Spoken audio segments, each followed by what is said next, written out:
నీ కొండ నేనెక్కనయ్యా, నువ్వు వెంకటేశుండవో శ్రీనివాసుండవో.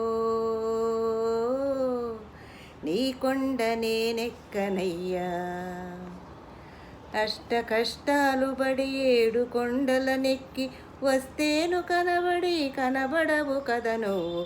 నీ కొండ నేనెక్కనయ్యా, నువ్వు వెంకటేశుండవో శ్రీనివాసుండవో. నీ కొండ నేనెక్కనయ్యా, వడ్డీ కాసుల వాడి వంట నీకు ముడుపులు గట్టాక మరిసిపోతే తంట కొన్నాళ్ళే ఆగుతావంట. ఆ పైన ముక్కు పిండి సొమ్ము గుంజుకుంటావంట. నీ కొండ నేనెక్కనయ్యా, నువ్వు వెంకటేశుండవో